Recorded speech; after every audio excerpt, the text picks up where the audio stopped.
जाते थे। इतनी प्रसिद्धि हो गई कि अब तो महाराष्ट्र में दूर दूर के शहरों के गांव के लोग पंढरपुर दो लोगों से मिलने आते थे, या तो पंढरीनाथ या पुरंदरदास। लेकिन अभी तक भी पुरंदरदास जी के चित्त में भक्ति का अभिमान नहीं आया था। एक दिन पंढरीनाथ भगवान, सालों निकल गए, खूब प्रसिद्धि हो गई, पंढरीनाथ भगवान बोले कि अब समय आ गया, क्या, अब पुरंदरदास की परीक्षा लेनी, अब इसकी परीक्षा लेनी। तो कैसे परीक्षा लेंगे? तो मैंने कहा ना, इनसे बढ़िया स्क्रिप्ट राइटर नहीं है कोई। ये ऐसा चक्र घुमाते हैं भैया, आप सोचते रह जाओगे ये क्या हो गया।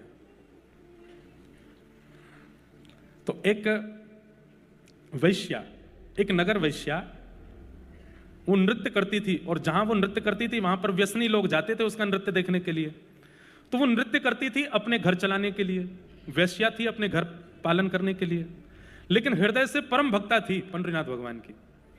रोज पंढरपुर पंढरीनाथ भगवान का दर्शन करने जाती, सौल से अपने आप को छुपा के, क्योंकि उसका नाम तो गलत रूप में लेते थे ना नगर के लोग, तो इसलिए अपने आप को छुपा करके जाती, मुंह ढक करके जाती और पंढरीनाथ भगवान को प्रणाम करती, और प्रणाम करके कहती, मेरे पास कुछ और तो है नहीं देने के लिए, एक नृत्य ही मुझे आता है और यहां मुझे कोई नाचने देगा नहीं।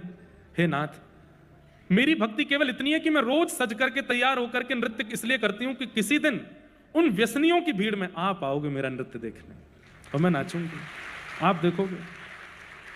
और रोज पूछती, कब आओगे आप, कब आओगे आप, कब आओगे आप। दर्श बिन दुखण लागे नैन, दरस बिन दुखण लागे, जब ते तुम बिछड़े पिय मुँह से, जब ते तुम बिछड़े पिय मुँह से, एक पल आयो न चैन,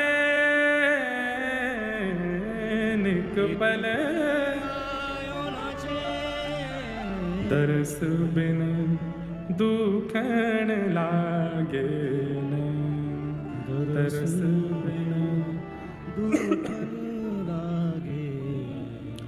अब स्थिति ये हो गई कि वो वैश्या रोज जाती है और ठाकुर जी के आगे जाके अब डांटती है, मेरे पास क्यों आओगे, वैश्या हूं ना, अपने शरीर को संसार के रंजन में लगा रखा है ना, ये संसार तो मुझे अपवित्र बोलता ही है, लेकिन आप पतित पावन अपने आप को कहना बंद कर दो, क्योंकि पतित पावन वो जो पतितों को भी स्वीकार करता हो।